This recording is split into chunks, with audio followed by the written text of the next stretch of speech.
What's Newton's first law? No. Hold on. You got it. All right. An object at rest will stay at rest, and an object in motion will remain at constant velocity unless it is acted upon by a net external force. Is the law from last year, but we added something at the beginning.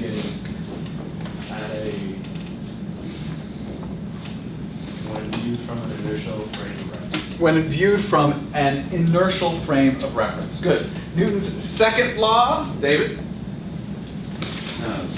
Second law is sum of the forces equals mass times acceleration. Is it? Landon. Yes. Evan. Force equals mass times acceleration. Even worse. It's getting worse. And do you feel the disease spreading across the room? This is ugly, Jay. Don't let it spread all the way over here.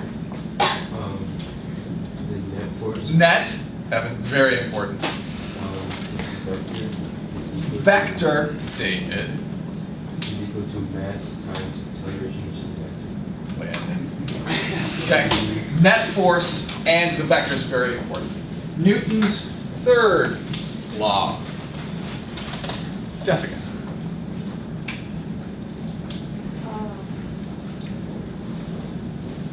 I don't know. Anything about Newton's third law. We learned them last year. True? Yes. You read them for today. True? Sad, but honest. I don't know. Carlone, help her out. Get her started. For each force is an equal and opposite force. That's part of it. That's like, it's like Lowe's answer. It's some of it. You can shove some stuff in there. This gets us started. For every force, there is an opposing force. Not really. Close. Very close. Help us out, Ms. Song.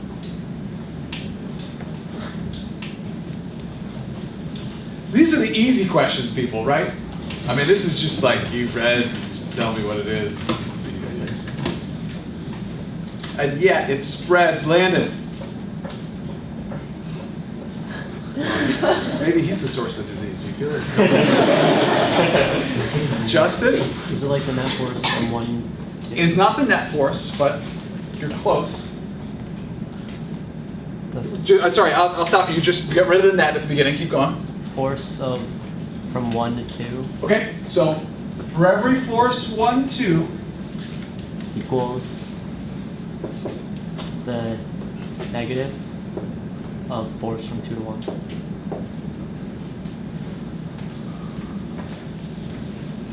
David, anything to add? No. No. Evan? No. Oh, Landon. Vector. Vectors. For every force 1, 2, there exists an equal but opposite force 2, 1. These are vectors. For every force 1, 2, there exists an equal but opposite force 2, 1. What are the 1 and 2 in this situation? What do they represent? Kevin. The two objects. For example, for every force 1, 2, there exists an equal but opposite force 2, 1. The dictionary applies a force to the desk applies a force to the dictionary. Those two forces are equal and opposite. What evidence do you have, Riku, that the desk applied a force to the dictionary? Well, the desk vibrated and moved. I'm sorry, the desk applied a force to the dictionary. Bounced back off. The dictionary changed its state of motion, right? What about the desk? It vibrated. It moved and it vibrated. Good. Newton's third law. For every force 1, 2, there exists an equal but opposite force 2, 1. Remember those two, the 1 to 2 represent the various objects involved in this Newton's third law, force pair. And so it needs two objects. Whenever you talk about Newton's third law, you're always talking about the force interaction between two objects. I always like to tell a quick story in relation to this. In the summer of 2004, I was driving my Toyota Sienna minivan down the highway in Wisconsin, going at a respectable 55 in a 55-mile-an-hour zone. And there was a flock of birds in the road. I just approached, and the birds were just still there. They just stayed there. I don't know what they were thinking. I was coming, honked my horn, I got nothing.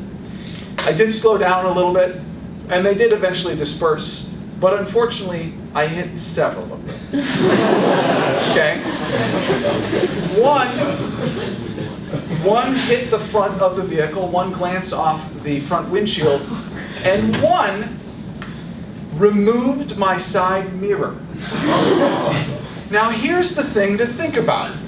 Let's say that the car is just parked, right?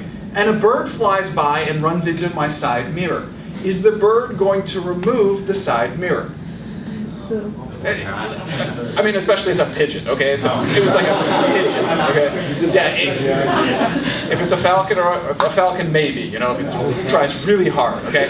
But a pigeon's not going to be able to do it, right? Because a pigeon by itself can't really apply that much force.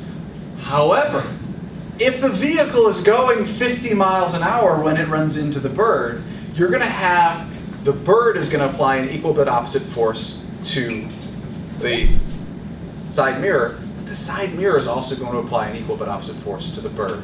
So what happened to the bird? It didn't make it. Clearly. Yes. It was poof. Yeah, that was a bummer.